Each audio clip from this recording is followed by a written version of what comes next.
Hello, আসসালামু আলাইকুম। আমি তাবাসসুম, আমার channel Tabassum cooking and lifestyle থেকে বলছি। আসো আজকে মজাদার একটা চিকেন রান্না দেখাই। প্রথমে এখানে মুরগির টুকরাগুলোকে খুব ছোট ছোট করে কেটে নিয়েছি। তারপরে দিয়ে দিলাম 1 টেবিল চামচ লেবুর রস।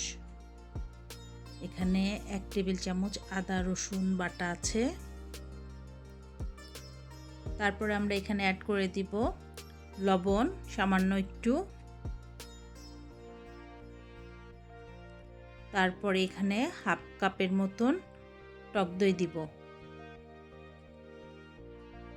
দিয়ে এটাকে ভালো করে মেখে কমপক্ষে আধা ঘন্টা ম্যারিনেট করে রাখতে হবে। আমি 1 ঘন্টার জন্য নর্মাল ফ্রিজে রেখে দিব, তাহলে এর ভিতরে ভালো মতন সব কিছু ঢুকে যাবে। আর এদিকে একটা মশলা তৈরি করব। এর জন্য নিয়ে নিচ্ছি কাঠবাদাম, কাজু বাদাম, 3টা বড় সাইজের পেঁয়াজ আর কয়েক কোয়া রসুন, আর এখানে আমি 3টা কাঁচামরিচও অ্যাড করে এটা পিষে নিয়েছিলাম। তারপরে একটা মশলা বানাবো। নিয়ে নিচ্ছি ছোটো এলাচ, লবঙ্গ, দারচিনি, হাফ চামচ জিরা, হাফ চামচ ধনিয়া, হাফ চামচ ময়ূরী।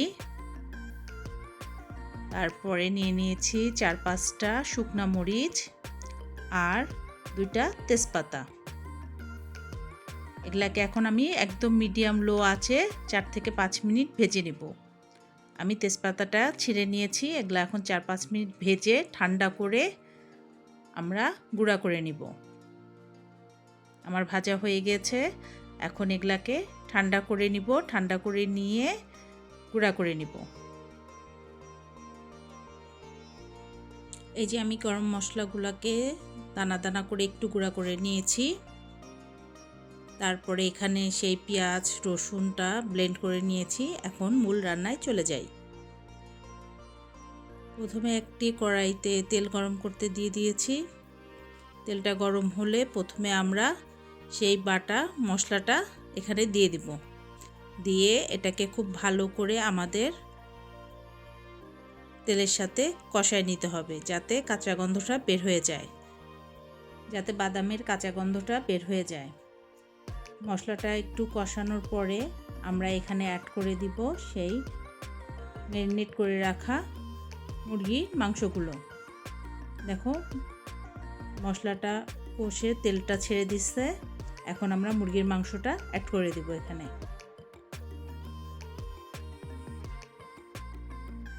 এখন মুরগির মাংসটাকেও এখানে ভালো করে কষায় নিতে হবে।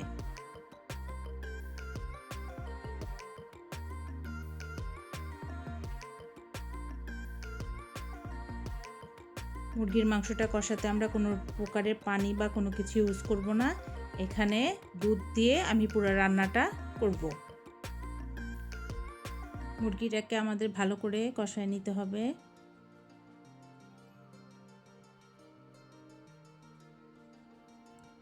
তারপরে আমরা মুরগিটাতে সামান্য একটু দুধ অ্যাড করেছি, যাতে মুরগিটা সিদ্ধ হয়ে যায়। তারপরে দিয়ে দিচ্ছি সেই গুঁড়া মশলাটা। সামান্য একটু গুঁড়া মশলা রেখে বাদবাকি সবটুকু আমরা এখানে দিয়ে ভালো করে এখন কষিয়ে নিব। আমি সামান্য একটু এখানে দুধ দিছি, যাতে মুরগিটা সিদ্ধ হয়ে যায়। এখন মিডিয়াম লো আঁচে রেখে আমি মুরগিটাকে পুরোপুরি সিদ্ধ করে নেব। আর এখন এই পর্যায়ে একটু লবণ দিয়ে দিচ্ছি। তোমরা ইচ্ছা করলে এটা পুরা রান্নাটাই হলুদ ছাড়া রাখতে পারো, আবার ইচ্ছা করলে সামান্য একটু হলুদ দিতে পারো। তাহলে এখন ঢাকনা দিয়ে ঢেকে 10 মিনিটের জন্য ওয়েট করছি। 10 মিনিট পরে দেখো কি সুন্দর তেল উপরে ভেসে উঠেছে। আমার মুরগিটা সিদ্ধও হয়ে গেছে। আমি এখানে এখন সামান্য একটু হলুদ অ্যাড করব। খুবই অল্প হলুদ অ্যাড করে দিলাম। আর দিচ্ছি কয়েকটা গোলমরিচ। আমি কিন্তু কোনো প্রকারে পানি দেইনি। ওই যে সিদ্ধর জন্য যে দুধটুকু দিয়েছিলাম ওইটা দিয়েই মুরগিটা সিদ্ধ করে নিয়েছি। এখন ওখান থেকে আস্তে আস্তে তেল উঠতেছে। আর এখন এসে আবারও একটু দুধ দিয়ে দিলাম। আমি এখানে 2 বারে দুধ ইউজ করছি। ইচ্ছে করলে তোমরা গরুর দুধও ইউজ করতে পারো বা পাউডার দুধ গুলাই নিয়ে ইউজ করতে পারো। আবারও ফিরে আসলাম 10 মিনিট পরে। দেখো প্রায় রান্নাটা হয়ে গেছে।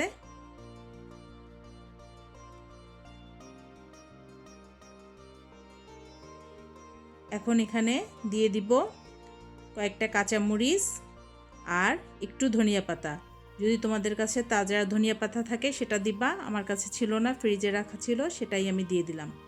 আর ওই যে সেই মশলা গুঁড়া একটু রেখে দিয়েছিলাম সেটা দিয়ে দিলাম। আর দিলাম হাফ চামচের মতন ঘি দিয়ে এটাকে নাড়াচাড়া দিয়ে একদম মিডিয়াম লো আঁচে রেখে দিব 5 মিনিট। তাহলে ফিরছি 5 মিনিট পরে।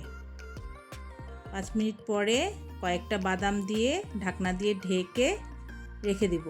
ব্যাস তৈরি হয়ে গেল সুস্বাদু একটা মুরগির রেসিপি। এটা সাদা ভাত, পোলাও, নান, পরোটা ইত্যাদির সাথে খাওয়া যেতে পারে। আজকের রেসিপিটা কেমন লাগলো অবশ্যই কমেন্টস করে জানাবে। আর আমার রেসিপিগুলো ভালো লাগলে আমার চ্যানেলটি সাবস্ক্রাইব করে আমার সাথেই থাকবে। আজকের মতন এতটুকুই। সবাই সুস্থ থাকবে, ভালো থাকবে, আমার জন্য দোয়া করবে। আল্লাহ হাফেজ।